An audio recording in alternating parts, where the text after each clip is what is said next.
The government recovered over $2 billion in 2018 for fraudulent healthcare reimbursements. This seems like a huge amount, doesn't it? If the government could recover several billion dollars for a single year of medical fraud, it makes me wonder how much actually occurs every year. Hi everyone, I'm Matt from eTactics, and today I'm going to share 6 types of unethical medical billing practices. Before we get started though, make sure you subscribe to our YouTube channel by clicking the button below. While you're down there, hit that alert bell icon next to it as well, so when we post new helpful content, you get notified.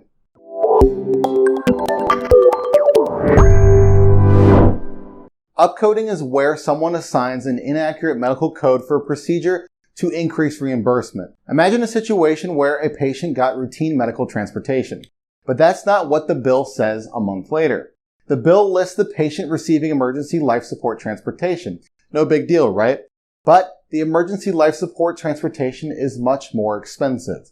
Undercoding occurs when the codes used in the medical bill don't entirely capture all the medical services or procedures performed.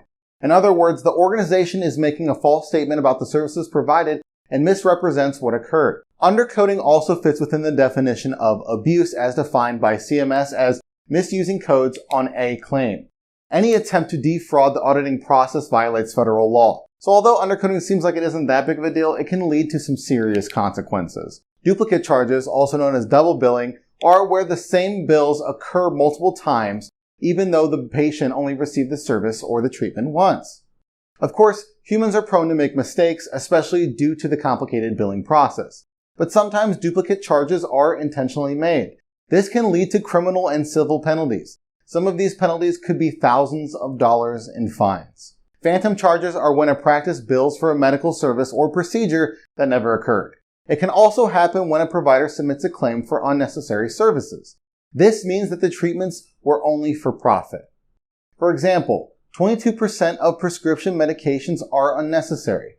So are 25% of medical tests and 11% of procedures. Since all of these events were unnecessary, they could be legally considered as phantom charges. The Federal Bureau of Investigation defined unbundling as a practice of submitting bills in a fragmented fashion to maximize the reimbursement for various tests or procedures that are required to be billed together at a reduced cost. You see, instead of using one code to describe services provided, providers use several different codes to describe different parts of the service. This increases the presumed cost of service, which means a greater reimbursement for the organization. Medical equipment fraud is also known as durable medical equipment fraud, or DME. This type of fraud occurs when the provider bills for equipment the patient never received. By doing this, the organization can receive money for services never provided. As you can see, billing fraud can occur in many ways. There are a few ways patients can try to avoid such types of fraud.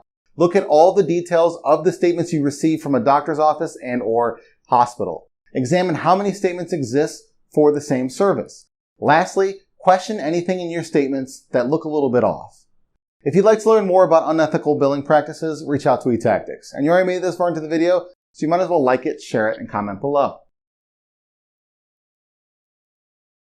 Well, what are you waiting for? Subscribe to our YouTube channel.